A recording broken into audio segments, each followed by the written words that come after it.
بسم اللہ الرحمن الرحیم۔ درود و سلام محمد وآل محمد پر۔ السلام علیکم دوستو، آج کی اس ویڈیو میں ہم بیان کریں گے کہ رسم علمداری کب سے ہے اور علم حضرت عباس علیہ السلام کے ساتھ کیوں منسوب ہے اور آپ کو علمدار کیوں کہا جاتا ہے۔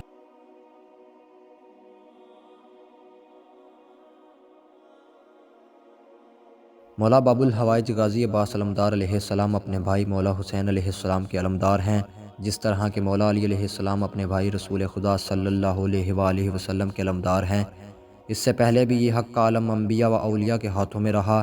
سب سے پہلے علم اٹھانے والے حضرت شیس بن آدم تھے۔ علم خلیل اللہ حضرت ابراہیم علیہ السلام کی طرف منتقل ہوا، پھر ان کے بیٹے حضرت اسماعیل علیہ السلام کے پاس آیا، پھر حضرت ثابت بن اسماعیل کے پاس آیا اور ان کے بیٹوں اور پوتوں سے ہوتا ہوا اجداد رسالت قصہ بن کلاب اور حضرت عبد مناف تک پہنچا، پھر ان کے بیٹے ہاشم، پھر سرکار عبد المطلب، پھر جناب ابو طالب علیہ السلام تک آیا اور ان سے رسول اللہ صلی اللہ علیہ وسلم کی طرف منتقل ہوا، اور خاتم النبیین سرکار دو عالم نے یہ علم مولا کائنات امیر المومنین علیہ السلام کو یہ سپرد کیا، اور یہی علم انبیاء سرکار غازی عباس علمدار علیہ السلام کے ہاتھوں میں آیا، اور میدان کربلا میں علمداری آپ کے ہاتھوں میں ایسی جچی کہ ہمیشہ کے لیے آپ کے نام کے ساتھ منسوب ہو گئی۔